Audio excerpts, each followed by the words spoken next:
All right, today we're uncorking the story of Robert Parker, the man who was, without a doubt, the single most influential wine critic in history. I mean, just think about that for a second. How did one guy's personal opinion end up dictating prices, shaping tastes, and literally changing how wine was made all over the world? It's a wild story. So, let's get into it. So let's meet the man himself, Robert Parker Jr. He earned this incredible nickname, the Emperor of Wine. Now, you might be thinking he came from some fancy winemaking family, right? Nope, he wasn't trained at some prestigious culinary school. This was a lawyer from Baltimore who somehow became the undisputed ruler of a massive global industry. And that's really the key to this whole story. His entire empire, all that power, it wasn't built on who he knew or what fancy degrees he had. It was built on one thing and one thing only: his palate and the power of his independent voice.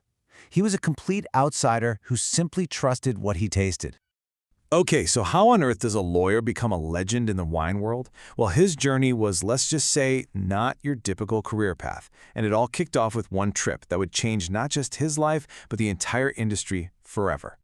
So, Parker was born in 1947, but the real turning point comes in 1967.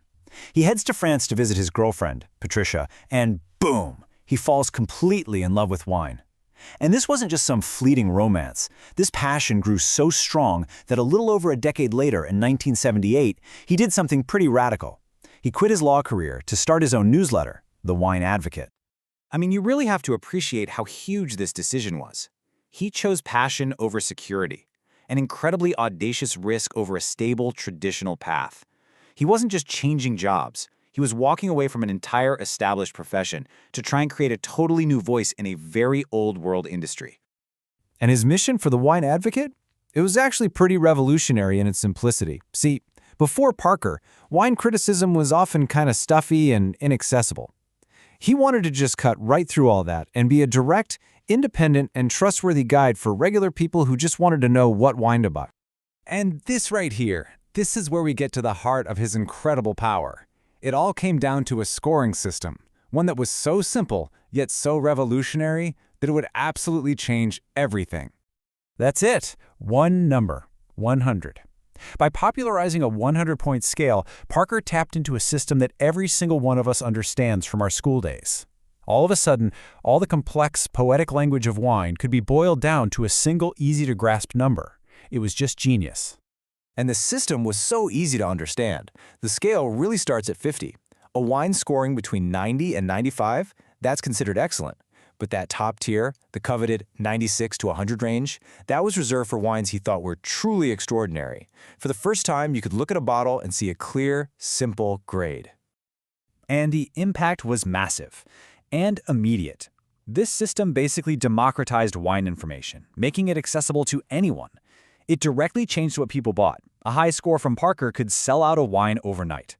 Naturally, this drove prices for those top bottles sky high. And, most controversially, it started pressuring winemakers to create wines specifically designed to get a good score from him. And that pressure? Well, that leads us straight into the great debate surrounding Robert Parker. As his influence grew and grew, so did the questions about his very specific taste preferences. This is where the term Parker style, or Parkerized wines, comes from. It became shorthand for a very specific type of wine that Parker consistently loved, and that style quickly became a global trend. So what did a Parker-style wine actually taste like? Well, think of three key things. First, super ripe, powerful fruit flavors. Sometimes people would even call them jammy. Second, you could really taste the new oak barrels. That means lots of vanilla, spice, and toasty notes. And third, just sheer power. These were big, bold, full-bodied wines with a concentrated flavor that really coated your mouth. And this, as you can imagine, created a huge debate. On one hand, his fans argued that he raised quality standards all over the world and empowered regular consumers. But his critics? They claim his influence led to a homogenization of wine, where all these unique, more elegant styles started to disappear because everyone was chasing high scores by making these big, bold reds. It's the classic question, really. Was he a beacon of quality or a force for conformity? So, where does that leave us today? Well, Parker's era is officially over, but his legacy is, let's say, complicated. And it absolutely continues to shape the world of wine. He officially retired from wine criticism back in 2019, stepping away from the wine advocate. But here's the thing. Even with the emperor off the throne, the empire he built, a lot of its structure is still firmly in place. You really can't deny his legacy. The wine advocate is still going strong under new leadership. And that 100-point scale he made famous, it's still the industry standard. It's used by countless critics he inspired. But what's really interesting is that a lot of this new generation are now using his system to champion the very diversity, the smaller, unique wines that his era was sometimes accused of overshadowing.